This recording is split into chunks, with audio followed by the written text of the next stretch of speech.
Oh, hey, it's something a little different. So, I saw a couple of guides on Steam, and this one I'm gonna give it another look because I forgot. I want to analyze that gator a point by point as an Inco and Olivia shared existential journey. The reason I stumbled across this is this guy made a thing on a comparison of the Snoot game rooftop scene and Wani's bridge scene, and I'm like, man, let's just walk through all this, okay? You might notice that I cut off some of the top. That's because that's a hotbar, and I want you to have full screen of what matters. So let's go through this. Um, I'll put a linky in the description so you can read along. If one were to summarize the game's story in one sentence, a human student is the only one of his kind in a school full of dinosaurs.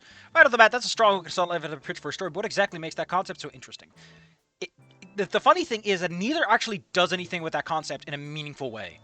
Is it the fact that there exists a world where human and dinosaurs live in tandem? Is it the idea of going to school with dinosaurs sound like something out of the wildest dreams of a small child?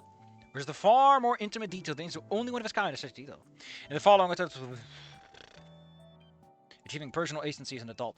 I don't know if this guy likes Inco very much because the second one we're doing is like very harsh. During introductionary scene, he moved yet again. Yep. He's boasting of a designer jacket. Upon entering Sintam, and Inco is almost immediately swarmed by all the dinosaur students. You're presented with a choice. At this stage in the game, neither will have an effect. It's kind of weird that your first choice is nothing, but it really does say something about Inco that his first choice, he's not even capable of doing anything. He's powerless. Mere novelty. But that's just, like, that doesn't really work, because very shortly after this, the whole dino thing barely matters. I mean, it matters in the sense that, like, Inco's, oh no, I'm covered I got sunburnt, and I got you a tail sleeve. But it doesn't really feel, like, Olivia's wheelchairness and his glasses have more thematic impact on things than anything else, you know? He's an outlier, but what does that even mean? It's not like Liz and Damien are like very heavily integrated with the student body in a way. Like Ben is. Not being actively gatekept. How nice. Contrasting to Olivia, the titular, not the titular, due to all of the story, she becomes off as abrasive. Yeah, that intro is very strange. Acerbic. Man, someone got the big word, huh? Or be overcome by nascent mental illness.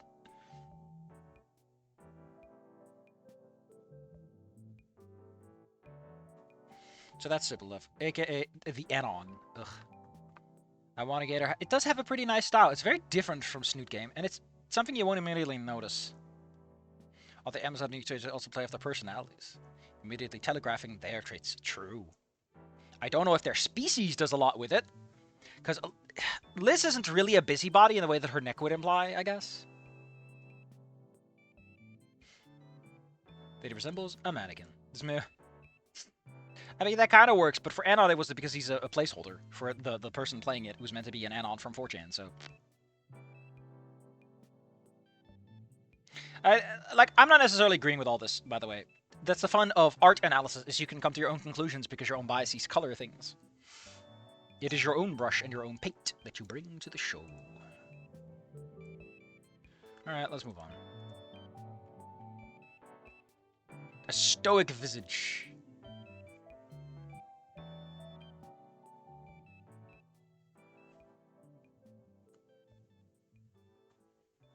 So yeah, it's like he's an archetypical Redditor. This to me feels so weird. But on the other hand, I go to Reddit enough to know exactly what he means. You know. Boy, this fucking... I forgot about the goddamn... Hey, this is how you're supposed to do this.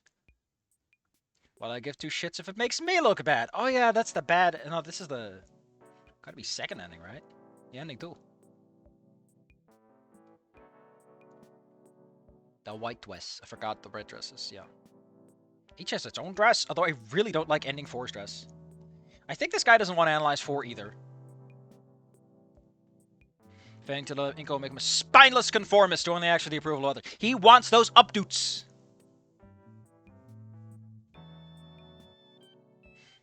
Capable of acting free of peer pressure, perceived or otherwise. Yeah, that is kind of this moment, ain't it? That is kind of what this moment is.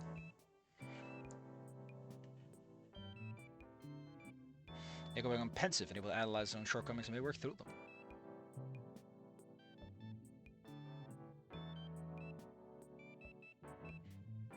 God damn it. Okay, so that's that. We got God's Lonely Artist. While it's tempting to relegate her issues down to some arbitrary diagnosed condition. Is that a thing in the community? Was that like a big thing? Like everyone kept arguing about if she had an illness or not? Because to me, yeah, depression, but I don't mean depression in the sense of like an illness. I mean depression and like she was just fucking upset. Much of originally us. Yeah. She's the architect of her own demise, as they say. Who actualized herself by choosing isolation and defiance of validation earned or otherwise heaped upon her. Hey, I guess that's an interesting contrast I never really noticed.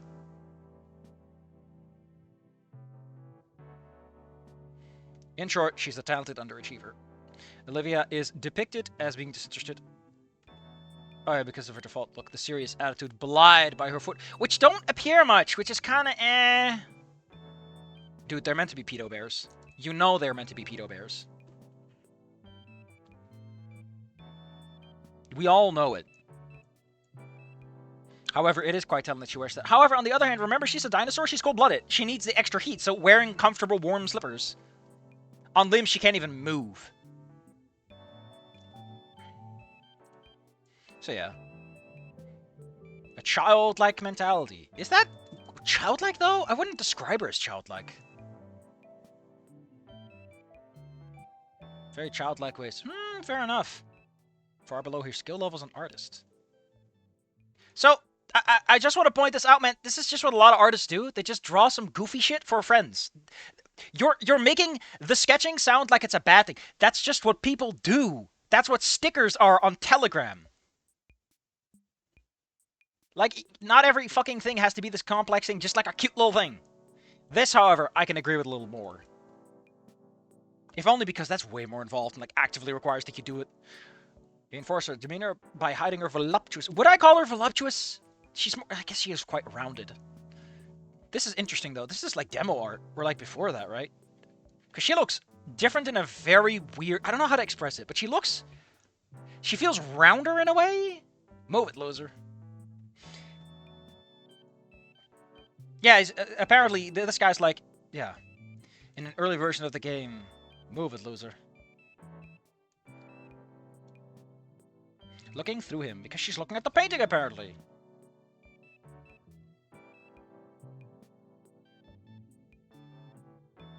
God, I forgot this one where it looks like she has one fucking eye. Self-reliance versus self-sufficiently. Self-sufficient.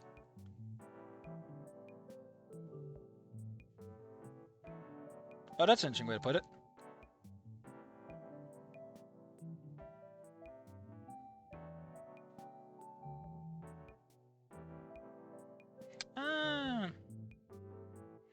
Olivia, by contrast, is not self-sufficient. She may be an independent thinker, but unlike Inco, her capacity for self-sufficiency makes her not physically... Is she, though? Yeah, but that's just... I feel to an extent this is just giving someone space. And also, she gets in and out of the wheelchair with the greatest of ease, right? Like, she clearly is self-sufficient to an extent. Maybe not in the long-term sense of finances, but, like, she can do what she wants to. You know? I don't know if I would... Source of unending positivity.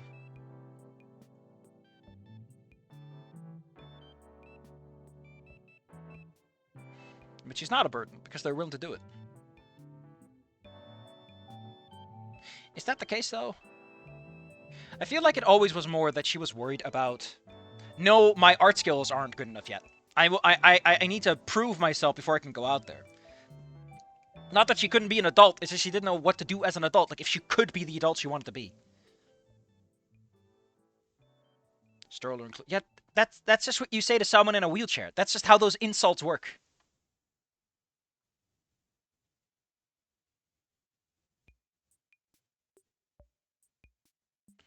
He's developed a little better than a neat shut in a room all day watching anime, terrified of stepping out of her proverbial crib as others have to clean up after her. And the killer and recovery outcomes. A killer, she's literally mentally incapacitated, like physically. I don't know, man. That's a bit of a harsh way to put it. That's kind of rude to actual patients, you know.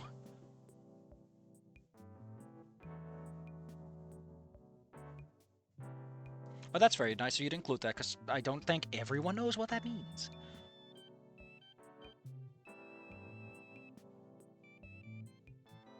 I still don't know if it is, though. It's kind of... Again, the fact that she has her knees is weird altogether. Which I guess makes this more intentional than it appears. I always thought it was like, you know... The artist couldn't appreciate her otherwise. Wink, wink, nudge, nudge. Yeah, but if that's the case, then shouldn't she stand... I guess she does in the ending 4, right? That is what she does with the dancing. But it's in a very limited capacity, so that would imply that she is a wheelchair person and will never outgrow that. Which, fair enough, I heard that from people in wheelchairs who are, like, actually handicapped saying, like, listen, we don't want the infantilization that this will stop being a burden. But the point is that she's a self-sufficient adult, in which case the metaphor doesn't work if you make it temporary and, like, for this very limited scene. Because then it's like, oh, well, only if she really wants to, and it's, like, for a fun moment, like, outside of that, she can't stand. You muddle the metaphor that way. Which is the fun thing of art analysis! But also failure.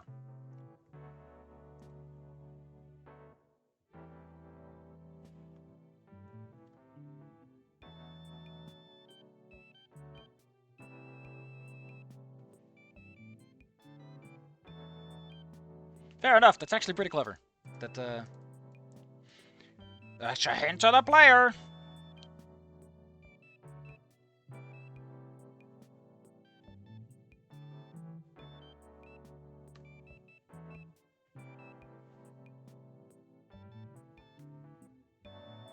Olivia does want to be protected from failure. Two of the options give the she opens up to Inco for comfort and protection, wanting to arbitrate her fate. Yeah!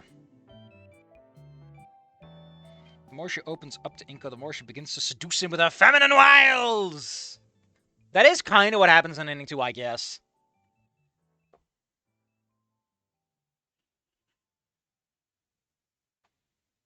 If the goal for Inco is to become an independent guy with Olivia, to accept the disadvantages and become personally responsible for herself. How does that have to do with self-sufficiency, then? I don't... doesn't that go against the whole self-sufficiency thing if she's supposed to accept help without... Again, the metaphor gets a little muddied, which, to me, again, is supposed to be like, it's not... You know... You can't 100% every basket, as they say. As mentioned previously, they're given a bunch of choices. There's 5, because, my god, it's annoying enough with 4 endings. Dominant in the relationship.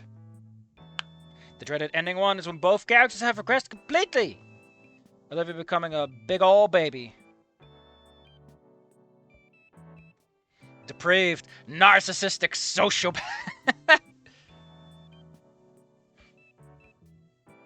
In summary, if score Inco represents its growing capacity for autonomy, represents another of... Why is my phone doing that? Is empathy. Keep in mind that sympathy and empathy are 2 different things.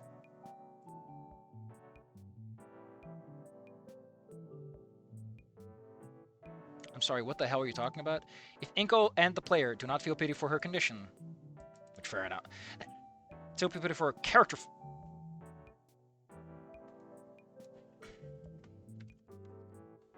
No, go away with your stupid. I want to make a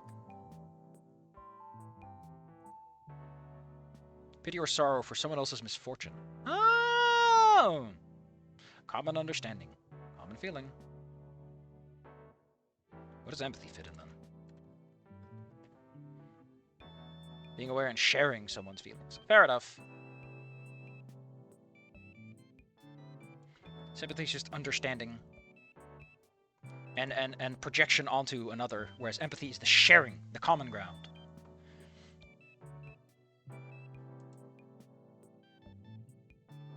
Oh, I get it. I get what you mean. You feel bad for her character flaws, and instead of helping her grow, you protect her because you don't feel bad for her, you know? The effects of Inco have been firmly developed. Having a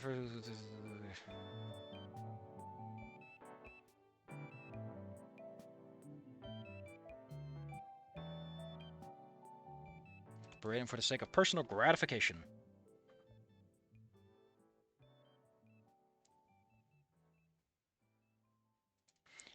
Newest misguided guardian who desires to protect her by fully understanding her. Oh no, you become Yatakan! You poor fool! Actually, I guess Yatakan did actually also. Does develop weak-willed soy boy. Ew. Pick one of the 2 words, please. Who puts up with the uglier aspects of Olivia's personality Her entitlement and sense of grandeur. So, isn't that kind of weird, though? Like, ending 3, he becomes a guardian. Olivia wants to be protected and shielded, but if she gets there, she becomes an asshole. It's... Her path is about overcoming... Okay, let's look back at this, right? Olivia in contrast, not self-sufficient. Where's the section? Olivia is to become personally responsible for herself and to accept the others without feeling shame. I guess that's the point, is that her shame no longer holds her back. I guess that's the core idea.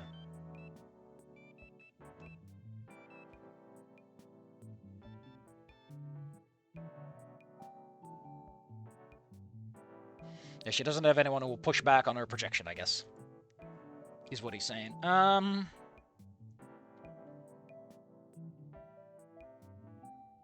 Rebello conform. Very substantial. Caught in the middle of note-taking. I don't think this is that complex. And even encourages it. Even before Inco is presented with the option to conform, Rebello is always subconscious hits from sometimes okay to flaunt the convention for the sake of novelty or expediency. Huh.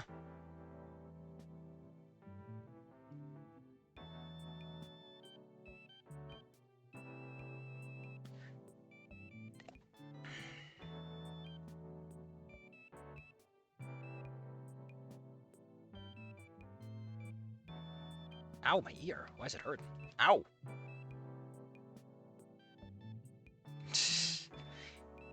It's really weird, right?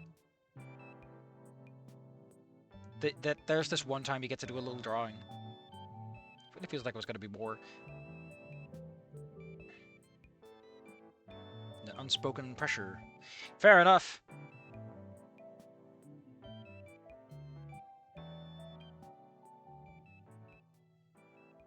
Is it, though? It's a really weird place to consider a sanctuary and elevator. Probably against group policy. Is a substantial reward.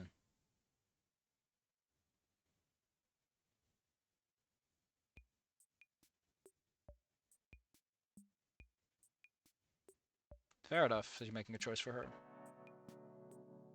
Like a rolling stone. I think that was a missed opportunity to describe Inco trying not to stare.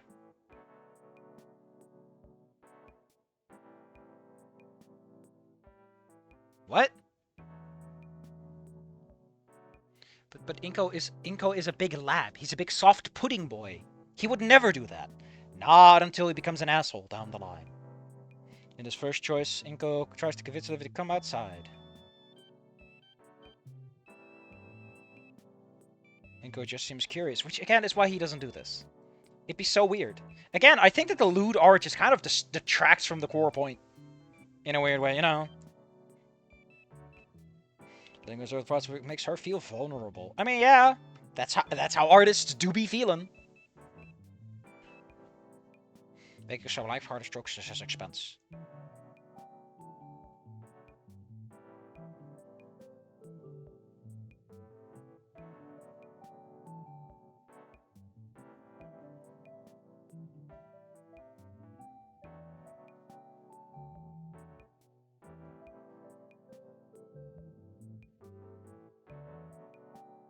Hold up. Might need to pull up a little section that, probably is on Steam, actually.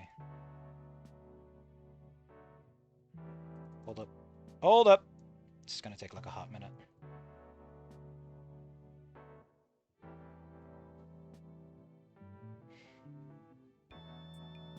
Invite Olivia to join you back outside, or convince Olivia why her family needs are out there. I think... I don't know what to tell you, but, like, those choices don't talk of the whole empathy thing, right? Because you think the convincing, right? Like, getting her a little information would be what you're going to go for. The invite feels so dry in comparison. Especially if your whole point is, like, empathy versus sympathy.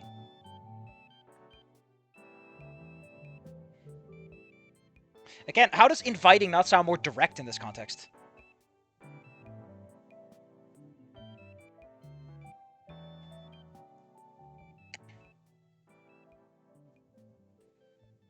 I know, like, Inco's... He's talking down to her.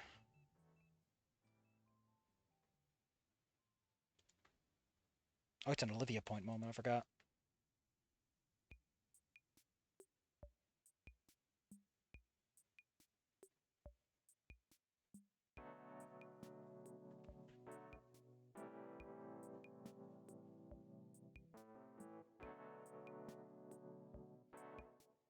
The White Knight. I mean, that is kind of what he's doing, and choosing to support will both preserve her dignity.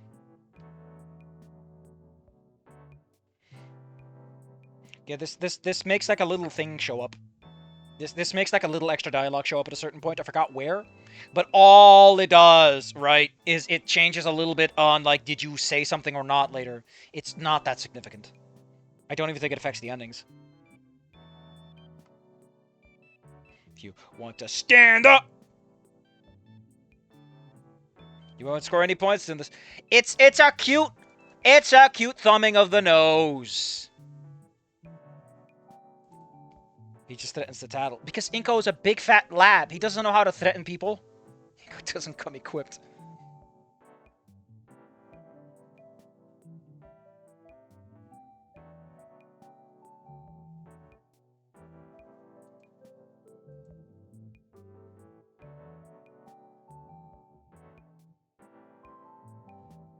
Yeah, there we go. Actually, let's pull that one up. Let's pull that one up. Games... No... Scripto.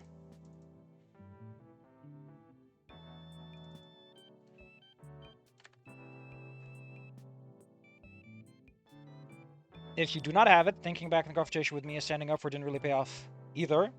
Just being there for a living would have made it pretty alright. Oh, it's trying to make you pick the wrong one. Well, it is fair. He is early in his stage. He doesn't really know what he's doing.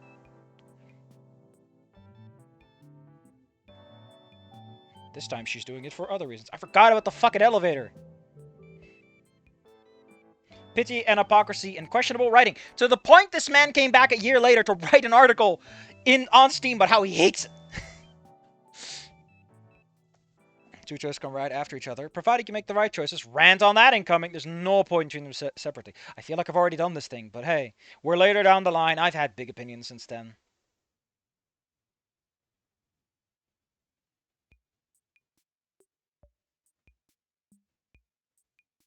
Yeah, you need to get this one for Ben's story, but that's mostly because Ben's story is so cruxical to ending 4, they couldn't written out of this. Analyzing this was fascinating and frustrating for a variety of reasons. Fascinating when analyzed the context of the story of the whole, including its endings, it comes across as very complex and nuanced in characterization of Olivia. What's frustrating is that Olivia comes across as infuriating, selfless, and self-pitying. Yeah, she does a really big power move for no reason. Walking on eggshells around her. It's a prelude to ending 2, although... if you go for the correct choice, you might like to see ending 4. Ending 2 is essentially what happens if the issues brought up here don't get resolved. Even though it's still easy to get ending 3 if you don't.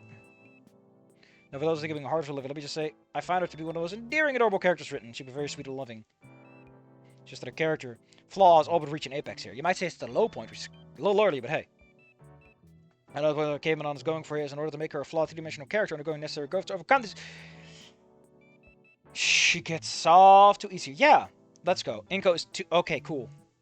Is this the guy who made that Inco hates Olivia at this point story? Because, man, Inco's too damn nice. He, of all people, has all the right to be furious. Yep. She makes one token observation of a flawed character. Doesn't justify using him the way she did.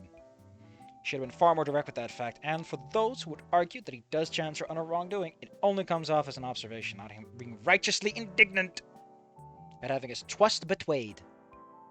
Barely shows any damn emotion. It's all robotic observations that are practically telling the player that they should be what they should be feeling through. Oh, I don't know. I've been a while since I've been in this section. Again, I haven't played this game in a while, and I don't have a reason to again.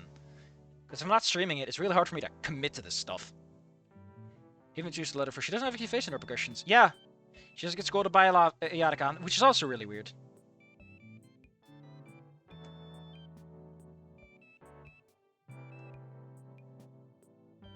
Passive witness.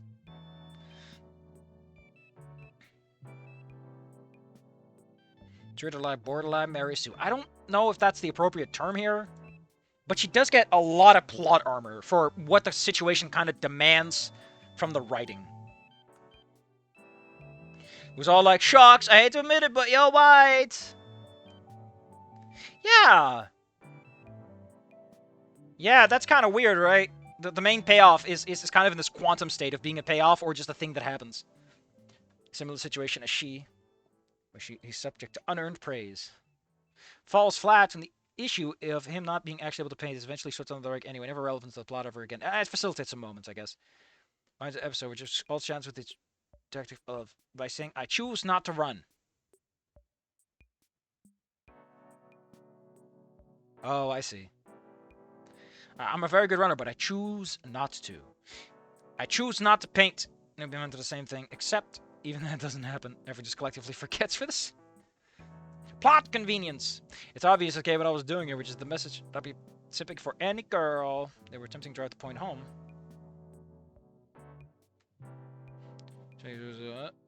The self-destructive mentality leading up to it. Now, I'm not saying they were wrong for doing that. In fact, I think it's brewing mode. Performance is missing.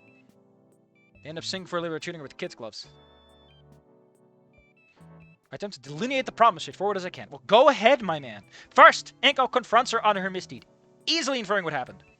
Then she's like, explain it, goes some soft out of feelings, and then he about. Yeah, I kind of agree that this speech is really off kilter for what it's worth. Yeah, don't be angry, please. She should give her kisses and hugs. I hate to word him because it's not direct enough. Inco's response is to regret pressing her on the issue because he feels bad for hurting her. Come, redacted on. It's not normal human behavior. At this point, I think a friend whom she wronged, she's acting like her therapist. She has a right to be angry, and his absence of anger makes him feel like an impersonal actor. For some reason, as I think about, like, you can just scroll up and choose another one if you want to. Reminds me of, like, the whole, like, Angels with Scaly Wings, where they did so much work to keep Bryce dead. For one guy, they put in so many flags and checks. I don't know what he was thinking.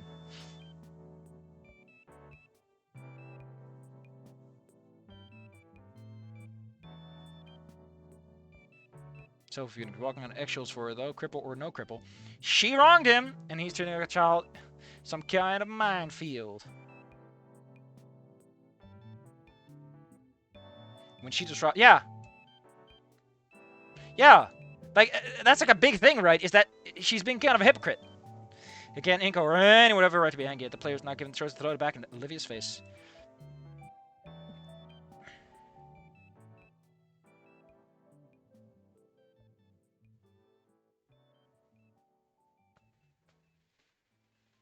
Is it simping, though? I think simping is a hard word to use for this.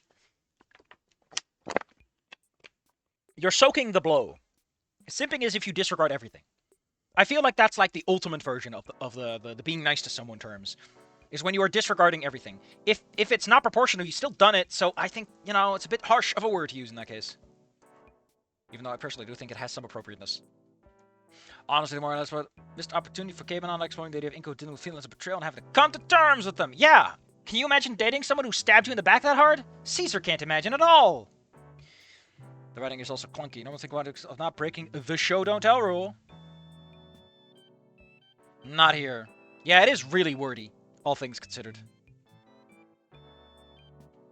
Look at this Olivia, right? She's very sharp and angular, and here she's like kind of rounded and soft. Not all is necessary. The choice is whatever not to hand her a bit. W. You drop this, king. Not Bob from Tekken.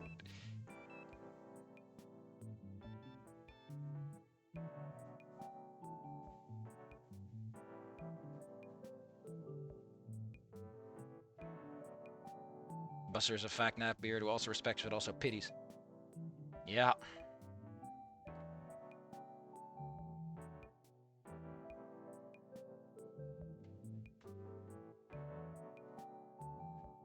Live long. Oh, that's cute. I don't know if that's intentional, because that's looking into stuff to some extent. Because again, I don't think Caveman is writing the Cimmerillion here, as they say, but that's one of those fun coincidences that you notice after the fact. And you're like, it works, right? Is she a nihilist, though? Because she clearly... Nah, you can be a nihilist and still...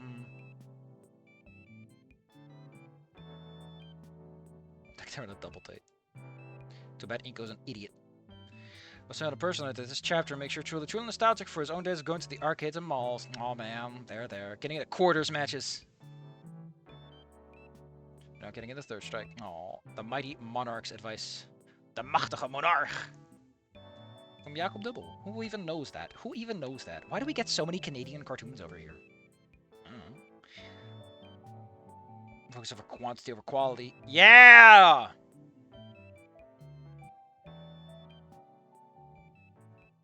Overthinking from the base what he knows he feels deep down. Do you really have to ask yourself so many questions, or are you just going to do it, baby? Find it out in practice. Choosing to focus on the job it's also putting personal responsibility first. The word is more praise from it. Assertive. Not the monarch.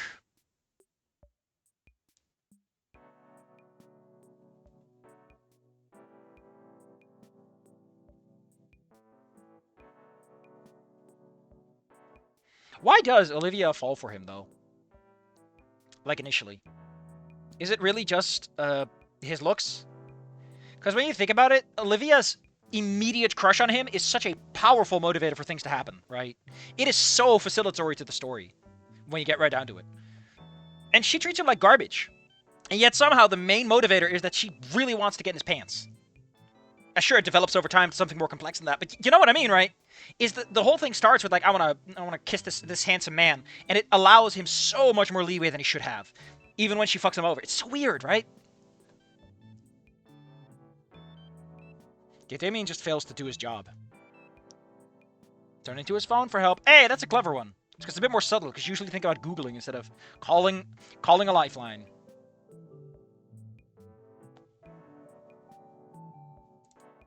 Still trying to ice-source one's problems. Isn't that technically what the groom is also kind of doing? Like, sure, he's giving him the better advice, but he's still technically telling him, hey, buddy, I can't give you the answer because you already have it, you know? Which, admittedly, is kind of what happens if you call someone, they'll give you, I don't know, man. Oh, is that... I don't know, man. I don't know what to tell you, Inco, but no one online has ever told me I'm great at anything. I suck. I will achieve no fame. A pox upon my house. Builds confidence of character. Crossing the abyss. Oh, God. Oh, we're almost halfway. We're doing a split, then.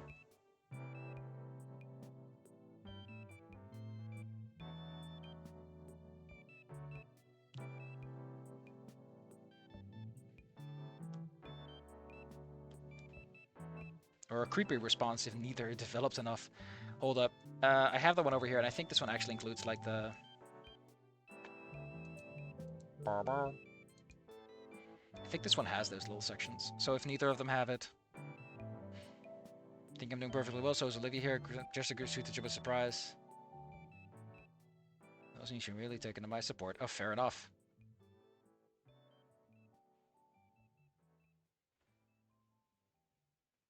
Right, so asking for a letter of recommendation.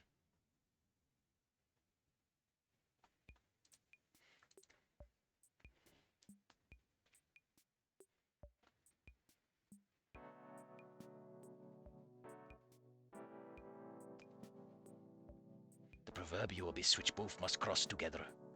Mia exists as a narrative antipode, contrasting with the cripple's athletic jock character. That's just how the archetype works. I wouldn't call her cruel and vindictive, I just call her that she doesn't give a shit.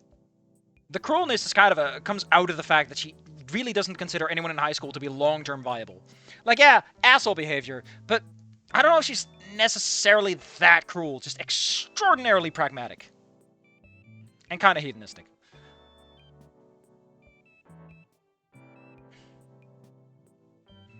What's social hierarchy? She's just fucking around, man. Like, the school does not breathe the hierarchy that... Like, this is the problem, right? You're talking about a social hierarchy, but when you really get down to it, that's not really what the school has. The school is entirely limited to, like, a section of, like, 6 characters who do not have an extensive hierarchy to work with. Despite Inco really wanting to work in hierarchies. It's kind of weird, isn't it? Of the handicap elevator. It's a rude thing to call it. It's just an elevator, man. It's not handicapped. It's a little old.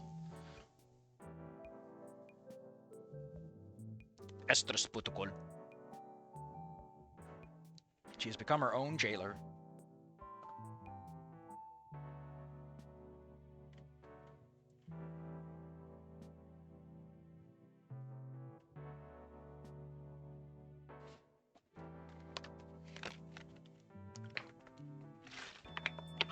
Oh, Reigns. What an oh yeah, that is an interesting choice of words. That is a good choice of words.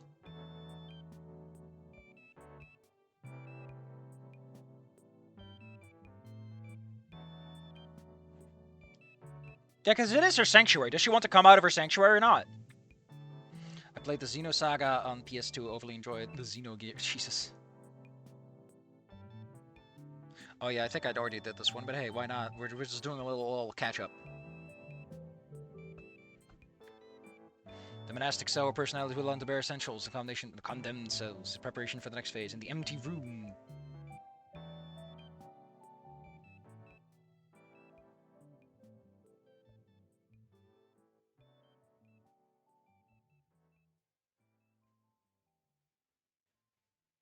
Like, when you really get down to it, she's in her sanctuary. She's terrified of going out because the risk exists.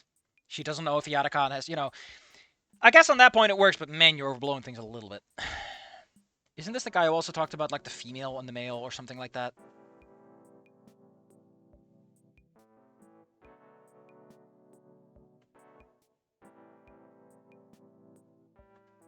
I don't know if you should take someone who calls it the mystical Kabbalah for your psychiatric advice. But okay, but I've been so much as a quote from related, I'd like to highlight not only because it's the crux of Inco's problem, but also his whole character arc.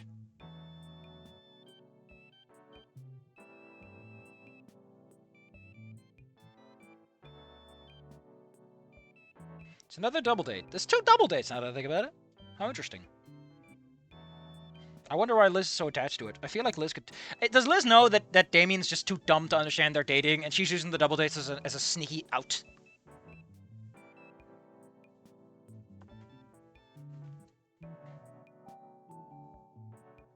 Being at a perceived social disadvantage.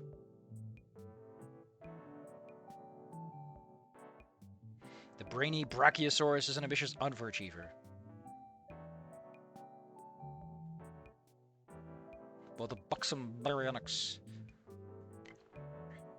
Nascent adulthood. I would not call the Pains necessarily middle class. They feel like they're a dying breed of middle class that's doomed to go, like, lower class as things progress. Like, considering where the economy has gone since then, ow, man. Impossible theology gives the impression of always looking down on others. That's cute.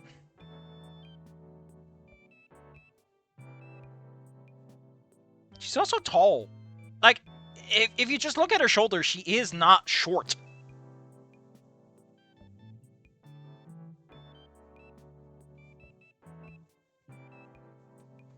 I thought she slowed down because she was either A, tired, or B, like, looking up or something. There was, like, something else that stopped her. Maybe I read that wrong then. Possible.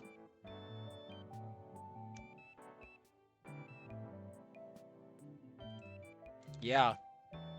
It's almost like it was more of an excuse. You know, I'm just gonna put this down here. We're like 40 minutes in, and I'm gonna say something that's gonna make the author of this piss his pants. You know how people often like to complain about Redditors that it's not so deep when it comes to political shit, and this man is pulling out the big fucking multi-syllables. I'm just saying, my man. I get the feeling that reading it as stuff is perfectly acceptable when you agree with it. Just a slap on the ass, and you can go home now. I mean, admittedly, that's for a lot of people. The whole, like, politicization of the concept of politicization is fucking hilarious to me because, my god, is it so tone-deaf to its own noise. It's funny! Anyway.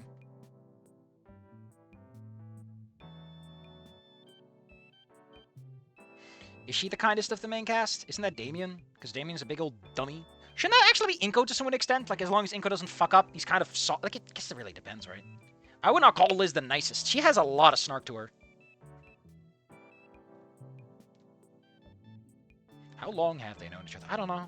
It's one of those details you just forget. Yeah, he did try to force the situation.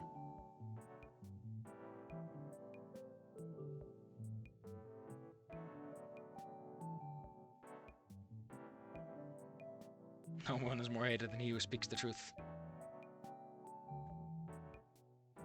Thanks, Plato.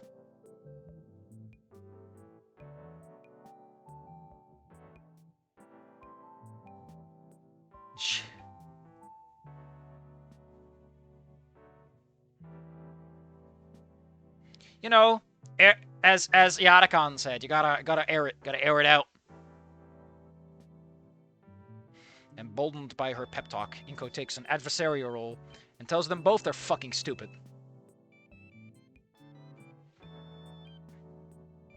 Considering that, you know, Liz has barely any fucking character or character development, it's really weird to tell her anything.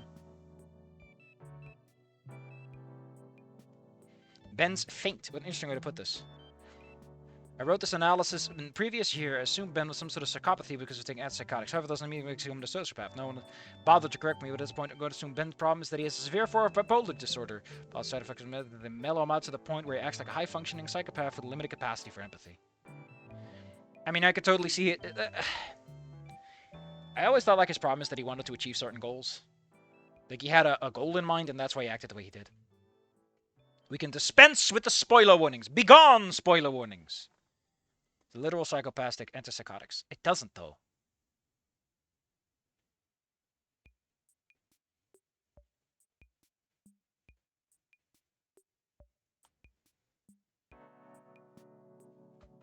Nigh immaculate charisma.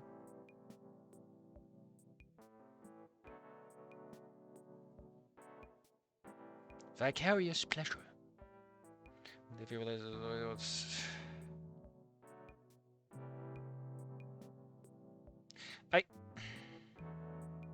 again, this is later explained, right? This is later explained as Ben legitimately hates that he cannot call for attention because he would ruin himself forever. He can hide his disorder. He can pretend to be normal, but he wants that help. He still thinks that that help is part of it. Maybe that is psychopathy, that he wants to have that power, you know?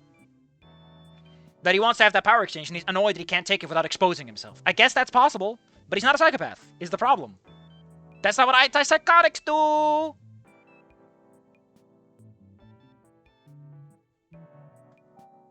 Being a minor character when she takes the role of an antagonist to both Inco and Olivia. Yeah, but he's like a really weird antagonist when you get down to it. With Inco, it's more because of Olivia.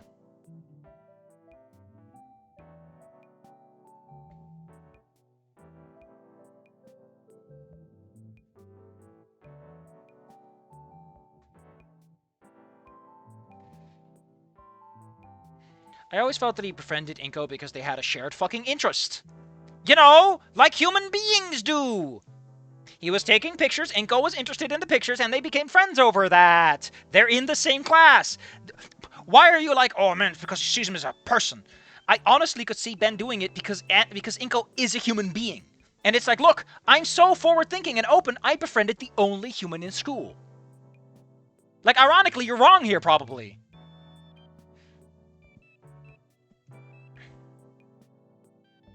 I never really felt that he condescended Inco, though.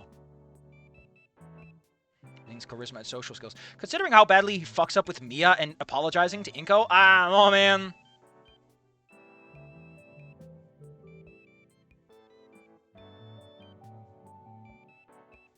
Oh, but abandoned his humanity. Don't know if a normal person could turn to a psychopath. Ending one probably tried to live up to the school shooting potential of Snoot Game, but just didn't want to make that actual big choice. It still needed to kill someone and make all the bad choices. I don't know, man.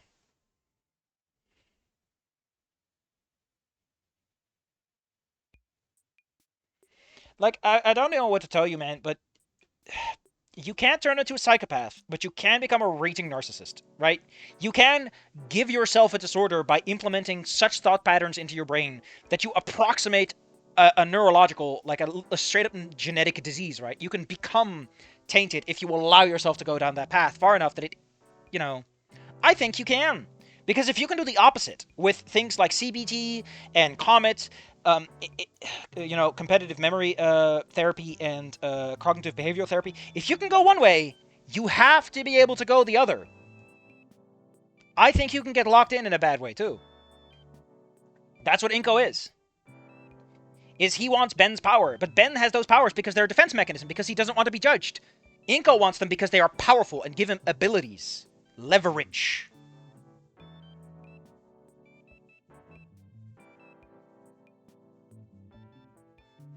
If Inco sides with Olivia, Ben becomes visibly upset.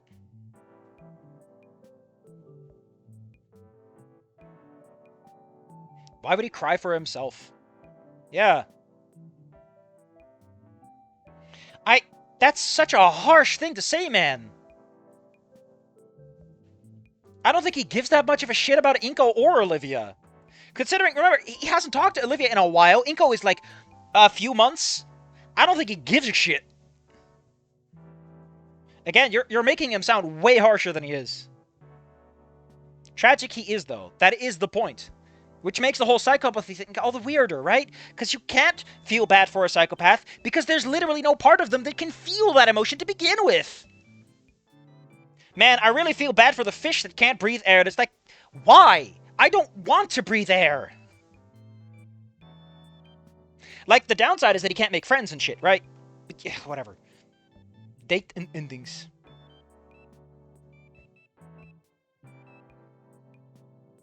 The purpose of the ending has a reiterative potential, but to show different aspects. The minimum required scores.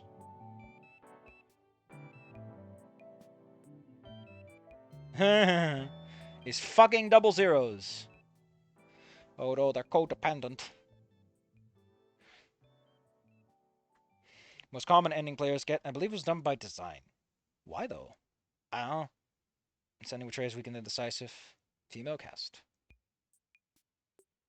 Jungian psychology. Yeah, again, how fucking smart is Caveman on that they pull out Jungian psychology and the 4 stages of anima development? I don't know what to tell you, man. It's a fucking video game for the internet made by a bunch of horny people making a fan fiction of something else. I feel that if this does happen, it's because it's a sort of cultural dissemination thing, you know? I forgot, yeah, oof. Merely sexual objects. Or maybe that contextualization is what obscures the intent, right? I'm like, that's not really what he's going for. He's just an inconsiderate asshole. But maybe that kind of dissuasion of, like, pretending it's not is the argument. Is she for social status, though? I really feel like they're still trying to... Like, is she a social status, though? Like, yeah, she gets some social brownie points, but Olivia doesn't really have any social status. If he wants that, he'd date up his class. He'd go with Lunara or something. And it's not like Olivia probably can't... I don't know how she is in bed or anything, or her kisses, but you know what I mean, man? I always felt it's like, this is just the girlfriend he has, and he's just unwilling to bother. The Helen.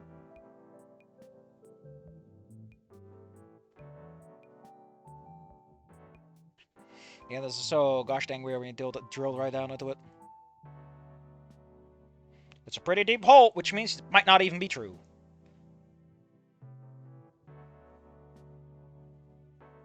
I mean, it's cute. Like I said, it's cute that you can map that kind of stuff.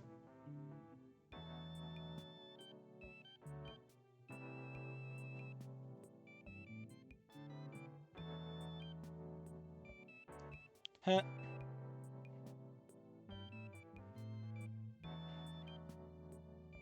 Here's your immediately treat like an annoyance, not respecting him in his presence, treating him like an oaf.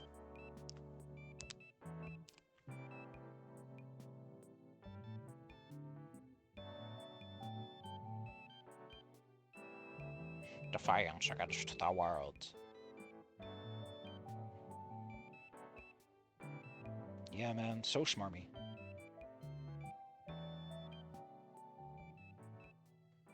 Just let us enjoy the food. Yeah, fair enough. There go from the same cesspit of conformity. Dude, ease up on Reddit a little, man. Like, I don't need your fucking hate boner on the table while I'm eating. But right, I don't think let people enjoy things is like a healthy way to look at things.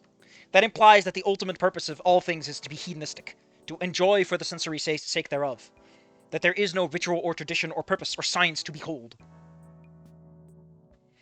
Man, there's a reason people probably told me to get an Inco first. Really giving a voice to other people.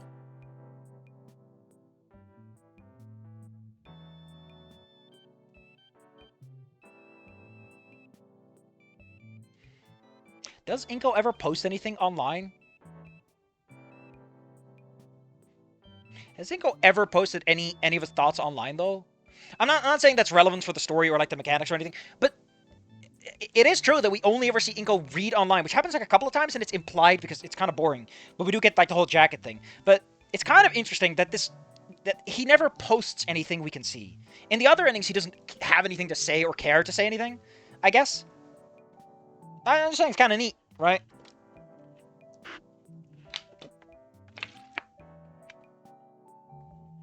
It sure would be an exercise in futility, my good sir. On an unrelated note, seeing Vinny and Damien get excited about hockey players beating each other up makes me think of the song Hit Somebody. He's slow on the uptake. She wears the pants. She wears the pants because Inco forgot his pants. He's just a little idiot. You little bingus. Well, let me just get your wheelchair back. Oh yeah, I guess that's true. Yeah, that is true. That she does talk to him in like a weird way. And it is like a dating location that only she really cares about. Reminds me of a wife in a sitcom. Yeah, it does have that vibe, doesn't it? So being a rodent in a mouse utopia experience, living the dream.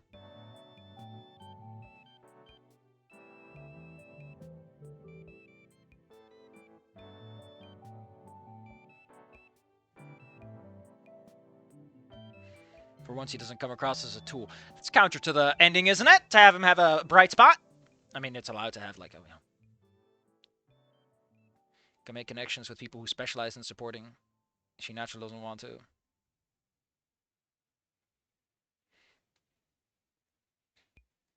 Great contrasting feelings and reflection.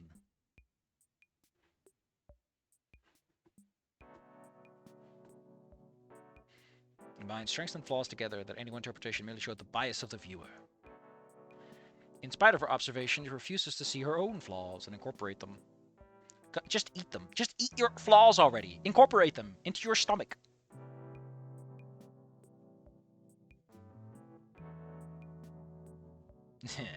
They're ugly because they're ugly. Now for the next part, entering with back to a whole lot of these lines of dialogue. I wonder what people would say if they were hung up here. Would she give that chance? Thought harder.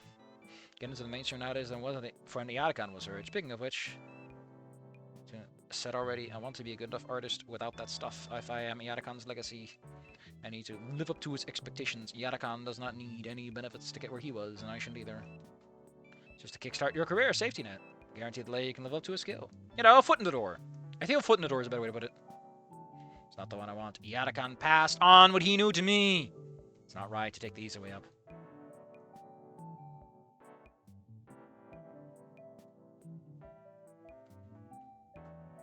Eventually, what else again? I gotta look. Brick.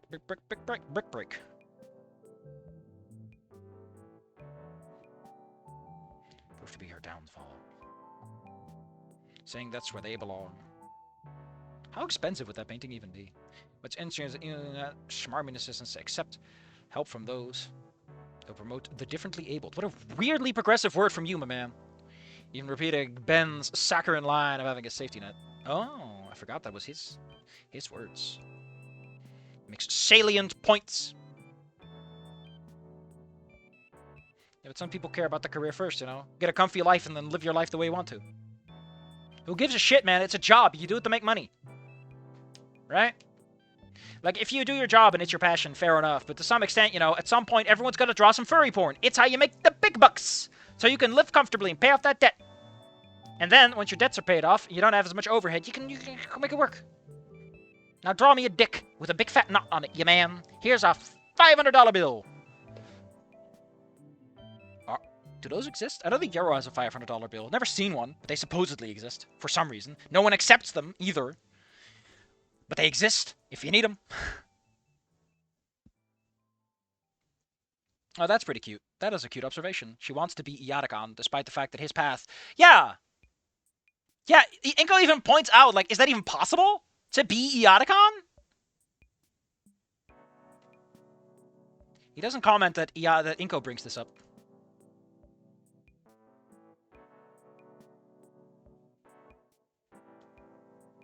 A warped identity. That's a nice way to put it. It is a warped identity. What's really weird, right? I know a lot of people that are in that sphere, shall we say. And there is a big mindset of, like, don't call people eggs before they've come out. Because they feel that then you're just pushing things onto people, and they might start doing it because they might just like the appreciation. And suddenly, whenever that comes up, right, everyone shuts up. Because it gets really close to the idea that people can become trans or made trans by exposure. And I think that's true. That's a hell of a conversation to have. Oof. Oof.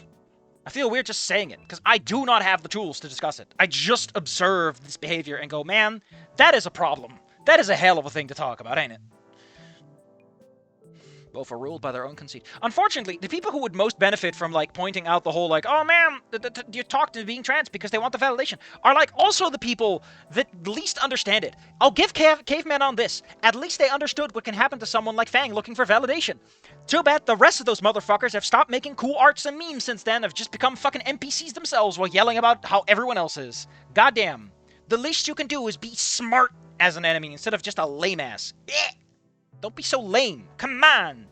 I'm not here to watch someone just sit down and yell. I'm here to watch two people clash into each other. And I laugh. And I laugh.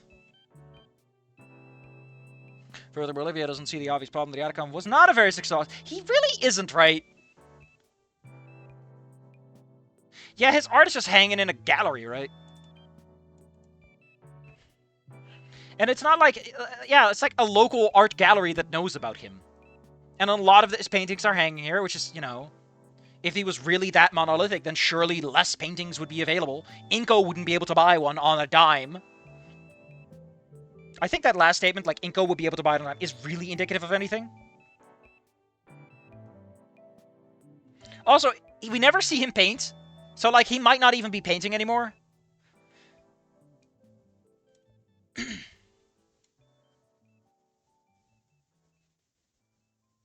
The self-sensitivity world cares about his image. Now this is true of Olivia. She has grown into a different kind of annoying.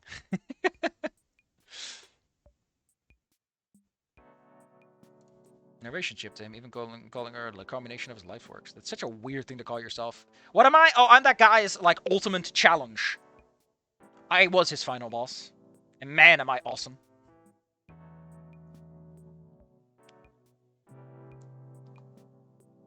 Sisyphean task of... Yeah, that's actually pretty clever. On top of the fact that he's pushing her around. What a boulder of a girlfriend you got there, buddy! Oh, wow, wow. While the attention go does, it concludes that Olivia is getting the attention she rightfully deserves. Aww.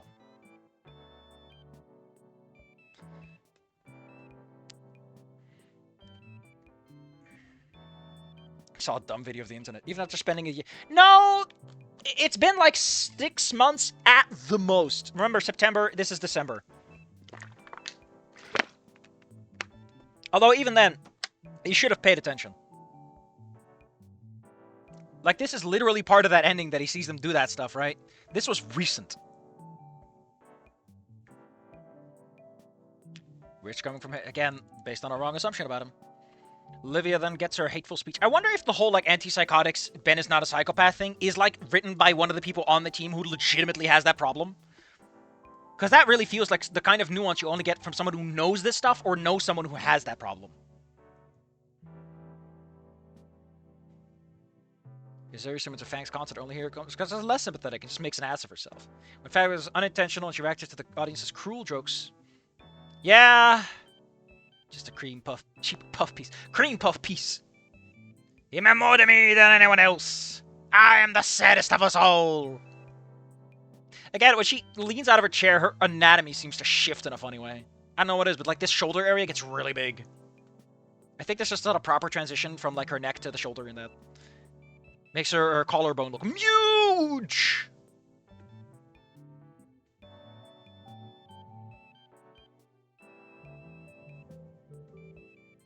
I gotta go to the bathroom, so I'll be back in a minute. And after that, we should be almost done and we can do the other thing! Wah. Inco chases, okay, tries to salvage it, there's the salvaging. Hey, Principal Spear has been here. Yep. Yeah. This is what the later piece is gonna be about, I think. Which is why we're here. We're just here to freshen up, remind ourselves, so we can enjoy the other parts with fullest of information about this guy. Yeah. Inco soaks. Oh man, he's looking at the Christmas.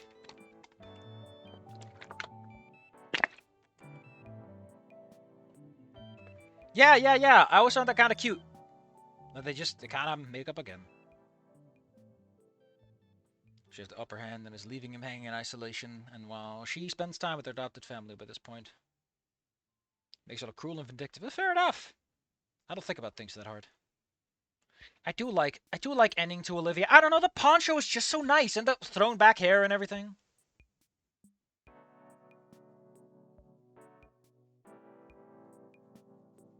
Years in the future, Inco is working a corporate Ouija job, while Olivia still struggles as an artist, trying to gatekeep her own work.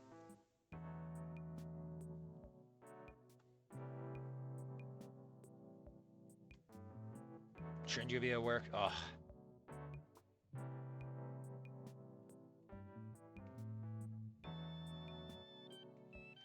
It's kind of interesting that Inco is defined this by his self-sufficientness, and he doesn't get any of that.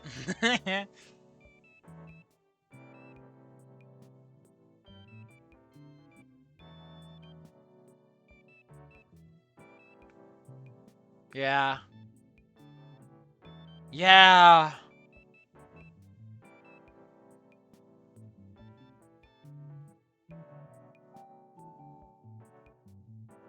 the fountain head ever. What? Yep.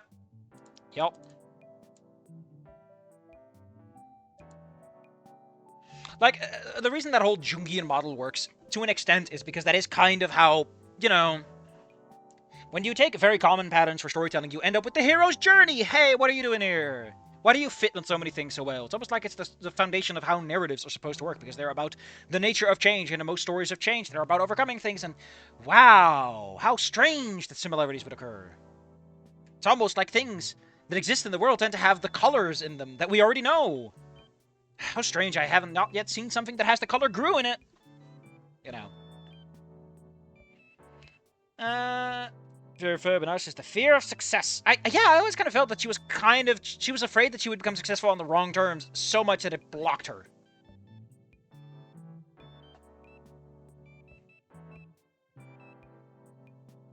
Kind of feel sorry for him. Yeah, he tried to set up a whole date and never went anywhere.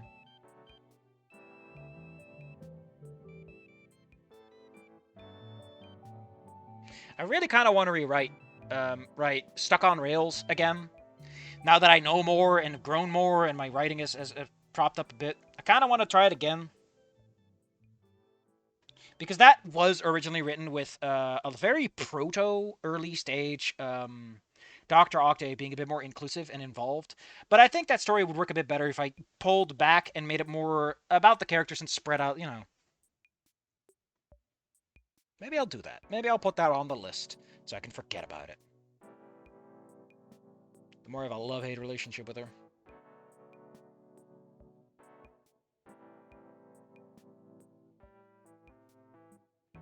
That's all she is.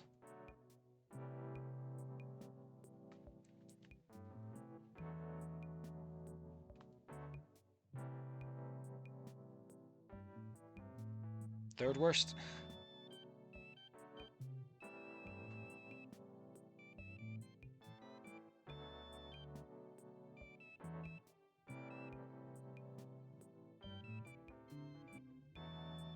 Man, Stuck on Rails really doesn't work. The original idea was that Octave, right, is just like throwing money at a situation because he knows about Iadicon or something like that.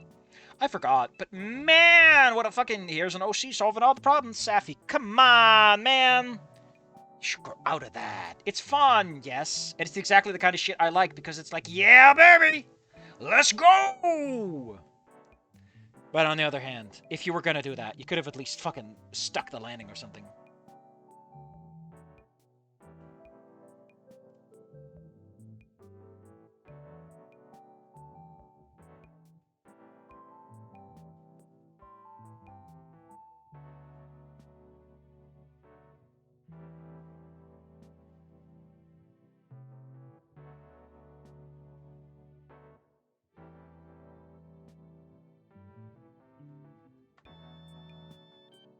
Their sexuality. Oh shit, I forgot what I looked at this and I didn't read it. My brain just registered the words, but not the meaning.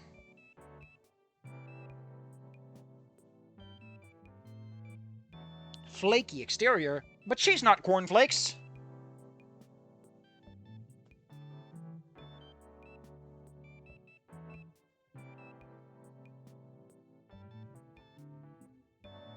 I think Stuck on Rails has kind of been the reason I stopped doing a lot of ending stuff. Maybe I gotta push past that and do it the right way. Maybe that's a nice thing to think about.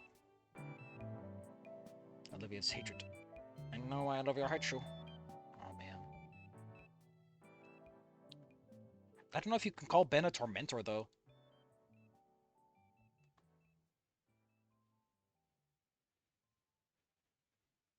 Yeah. God only knows what else. The penis.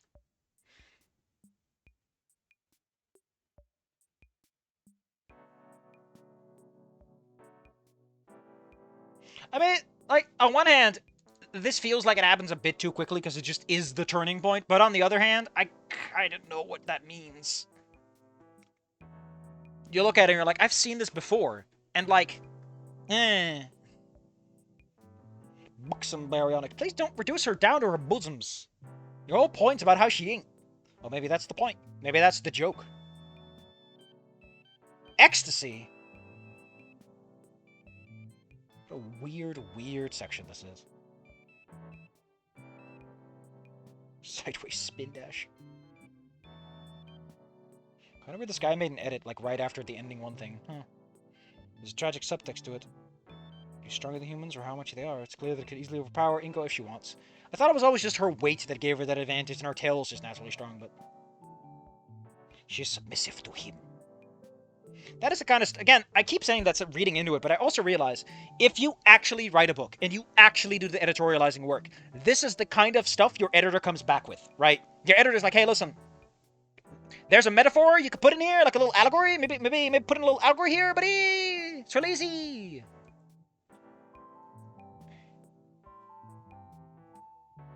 Meek arts of so and so. Oh, oh, I didn't know this was that one where they go into the park.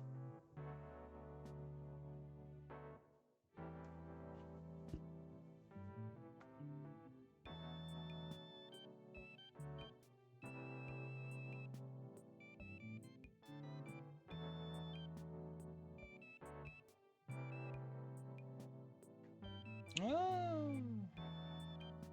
Pitifully.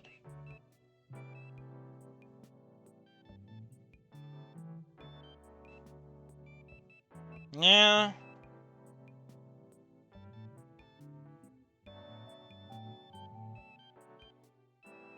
Yeah. See, this is the problem with those endings, right? There's a lot of nuance to it that just goes out the fucking window because we only have time for 4 of them.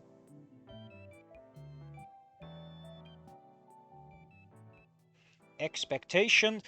Understand the expectations of love.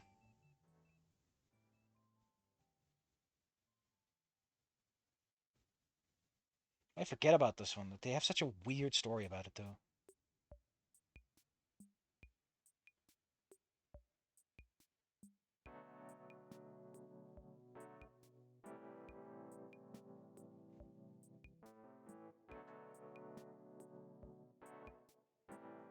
I mean, that's kind of what artists do to an extent, right? Although I guess childlike would be different from using refined insights.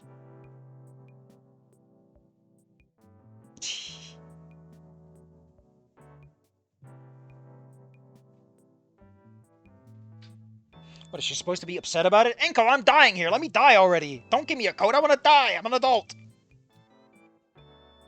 I mean, I know what it should be. It's like a sort of like, should have brought my coat. Instead of, oh, thank you.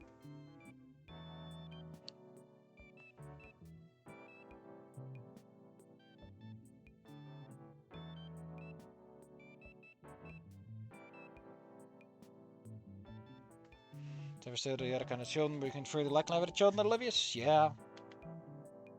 Also, he's like 30. Any kids he would have had, right, would have been like in their 20s at the best. Well, it's not even the best. I think it was 36, right? Ugh.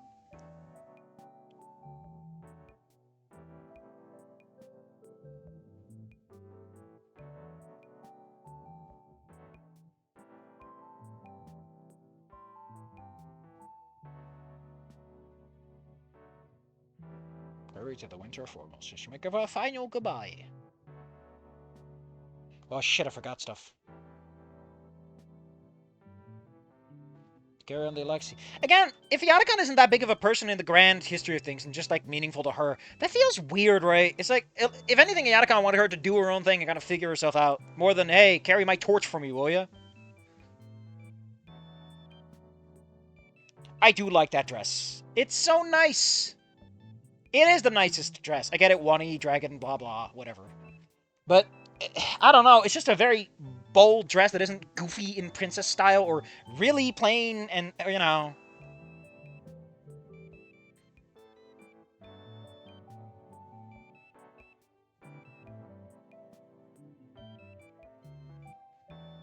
Yet Inco has at the same time been holding her back. He's made the wrong choices. They do not make it in time. I mean, let's get down to this, right? Let's cut a little deeper. The last choice where you tell him you don't have time is an Inco point, which is probably because of the minimum score. They don't do the rain thing, but they do the Ben thing, which means he's told Ben to fuck off. Which means that Ben has a right to be mad because he basically was left crying in the fucking hallway. Ben has a reason to be mad. I'm not saying he's that justified. I'm just saying it's an option. Defeated and ejected and their mutual loss.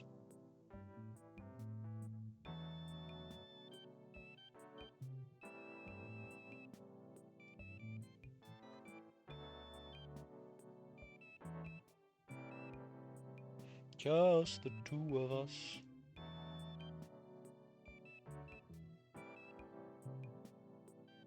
Senioritis.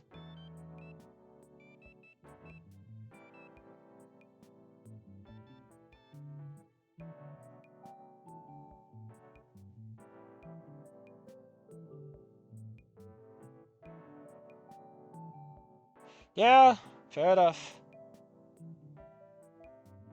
Fall further into the abyss. What a weird thing to say, Ben. You're visiting a household to tell someone about their grades.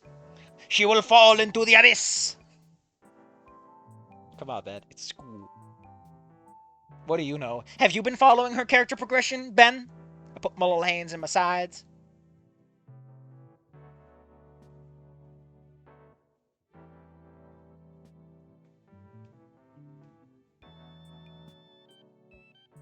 Yeah, that makes sense, because if the ending is like, you shouldn't overprotect her, then yeah, I'd be like, yeah, that doesn't really fucking matter.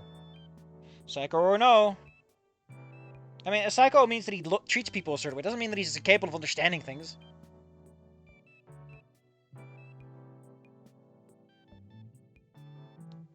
I mean, that's a cute one. I'm a psycho, so I can see that you're just being a fucking weirdo, buddy.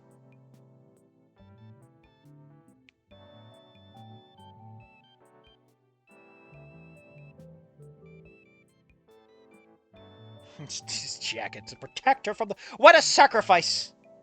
The poor warm blood. The poor warm blood. The poor warm blood. What?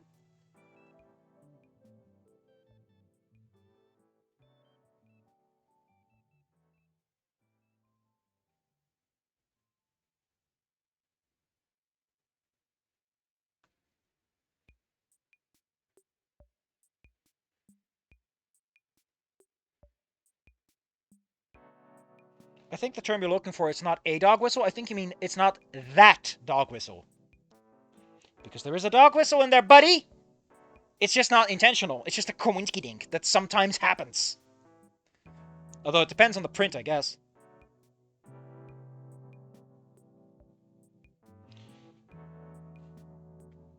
Okay, Safi, focus and actually look at the words. Yet all those things may well be worth nothing. Yeah. He has found validation. The greatest reward.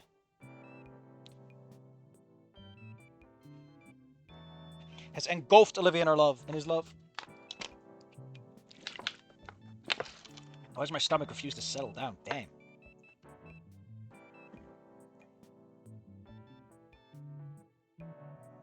The elevator, some kind of abyss. Oh no! I mean, that is... You get it? She's in the abyss, which is dark, and the windows are black. That's cute, though.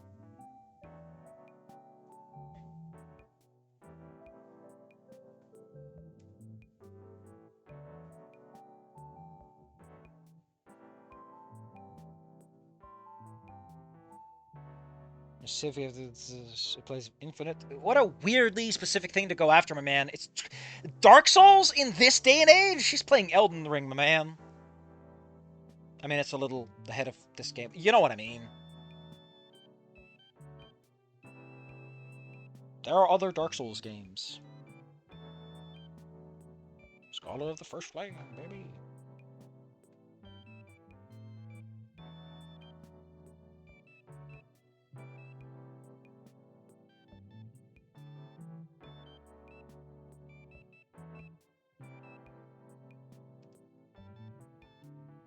So, is the kill to the First Flame right? Because when you go down to where the big bonfire, the Lord Vessel is lowered, is that like, because underneath the world is the, where does the body go? If the underworld is like the hollow where all the tree, whatever. Inco goes to college. I think it's kind of weird that he goes to college here. Shouldn't his parents push him into college in ending two? I don't know. I guess it's we were surreptitiously sneak. Sleuth? Really? Sleuth towards me? I mean, I guess surreptitiously sneak is a bit of a mouthful, too. I have that book! I'm not reading it right now, though.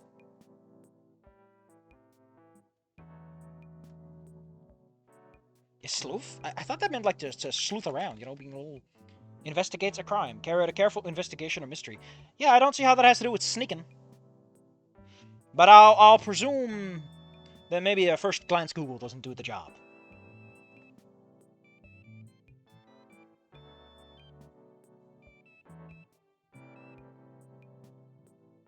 Yeah, the kicking out part.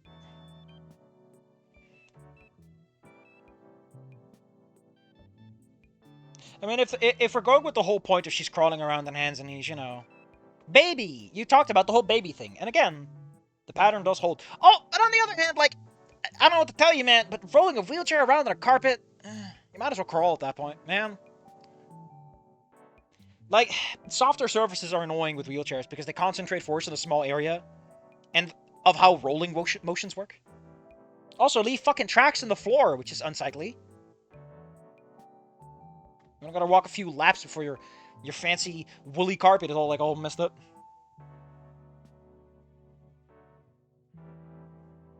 Man, I feel like a failure every time I walk into a building with a job application. It's like, no, we don't think you'd be happy in our department. That's got to mean something, right? That's got to be like code phrase for, eh.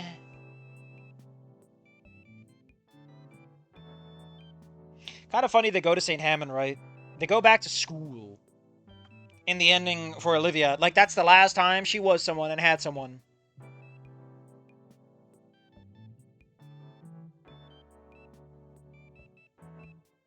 Oh, she still is. Ah, that's cute.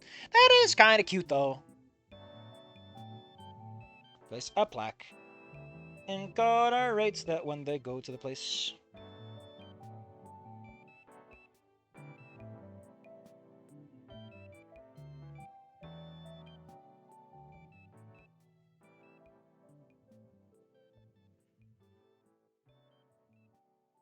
Inco Yadakan destroyed Dreamscape, but now he has been put in its place. Yeah! That's so cool, though. Understand the expectations of love. The tragic irony. By overexerting himself, all his work, and it just bounced back like a rubber band. Also, why is the Atacom buried in, like, that weird burial ground where they bury all the war veterans?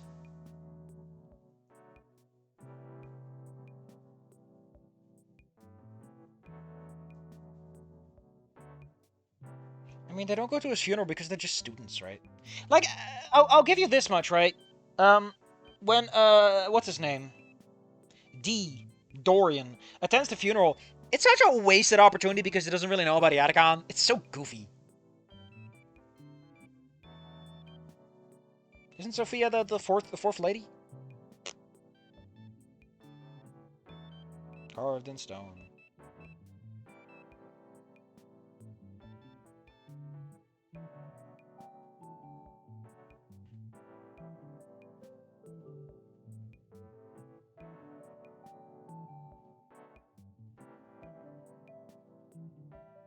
Maybe he just didn't have the fucking money for a gold plaque. But will they when Olivia fucked it up?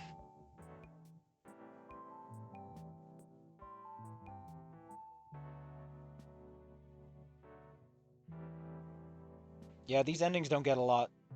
There we go. This is the short stuff, and then we're done. Why do we do this again? Because, I don't know, it's fun to look back, you know? I don't want to analyze this ending. Original plan was to give it the same motive and interesting thoughts. It's cringe and sad. It's cringe because Inco becomes Confederates. Oh no! He's in the Confederate Army now! Inco, you traitor! You've betrayed your king and country! Olivia's story about his, and his date with her is lame as hell. It is! It's so lame! Why did... Malls, they are so bland. I've seen stuff of American malls, and they're just like, why does anyone go here? I have a mall in the area that's kind of fun to go to. They got a little place you can eat. They got a couple of decent stores. You got a bookstore. You got a cool cake shop. You got a place that sells pies. You got a couple of clothing stores, 2 supermarkets. You can go bowling. There used to be a toy store, but they went out of business, and now they're doing something there. There's a good pizzeria. There's a market outside sometimes. I guess there's not a lot of activities. Man, they should get one of those VR shops that I saw in town in there or something. I don't know. Eh. Were there 2 supermarkets or multiple? Shit. Whatever. Point is, there's a lot of things to... It's food. You can go there and buy some things and have a good time. If buying things is your fun time. Like I said, activity-wise, it's kind of minimal. You know, it's not bad. You know, if you're just hanging. There's some decent hang spots. Oh, man, I'm just trying to justify this mall. Let's just take an A-Rock meetup with some big chungus YouTuber. Yeah, man! Who talks about Does he, though? Most cringe people you can imagine. I know, okay. But that's why I watch them. Just like the reason I read fanfiction. It's not high art, but I don't want it to be. High art would ruin it. That's why One Nun in the Chamber is annoying. And so long! I still want to read it because I really want to know what they're going to do with all these things. Oh, fucking hell. I'm never going to escape Nun in the Chamber. I have to do it eventually. It's inescapable. I can delay all I want, but before the end of the year, I will almost certainly be doing that one. What is going on with the number 6 here? There's a little spot on my screen. Yeah, let me just wipe that off. Bourgeois like a baby in the aforementioned stroller. Buy us a video game. Gets off of inspirational image macros. Vinny is a living Chekhov's gun. Then gonna have to be fired by the 3rd act. Yeah, but it is kind of weird that he only does that in one ending, though.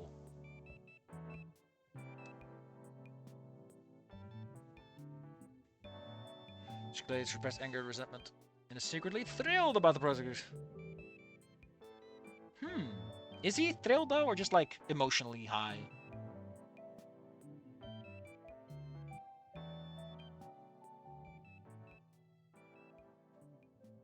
Okay, I have to watch this. Sorry.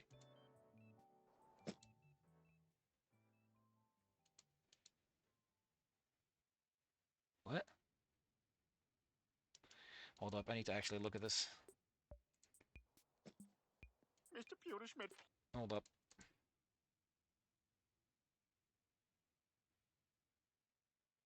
Why does this sound go back and forth?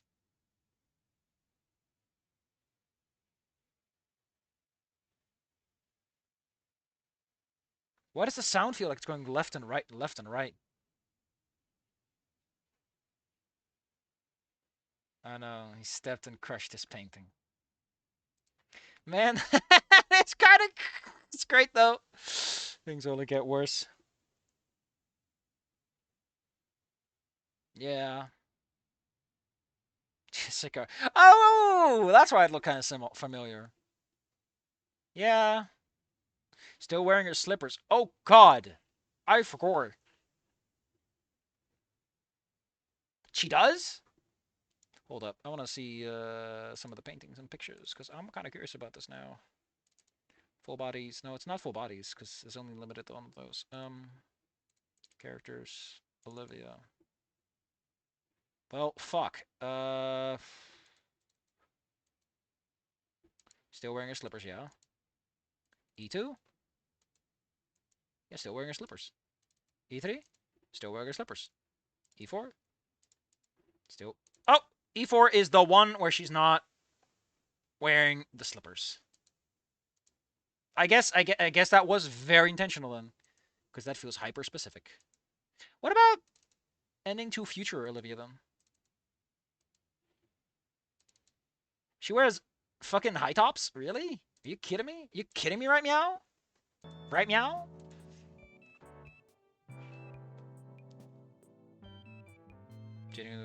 Well, isn't that literally what you talked about with your junkie and stuff? Is that is the point? She's just a sexual object? The movie Carrie. Yeah, he does still care. But I guess that's the point. Naked contempt for someone.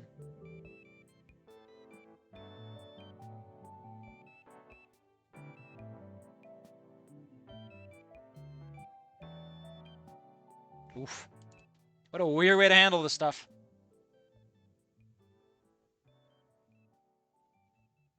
This game is emotionally draining. So yeah, like I said, next up we got another thing coming. And that is another one, which was made... When was this made? This is the comparison of the rooftop scene. I don't know if I originally did this. It feels like I haven't, because I looked at this a little bit more, and it is interesting. And after that, we will do ending one Inco analysis, which is, I think, the most recent one. So yeah!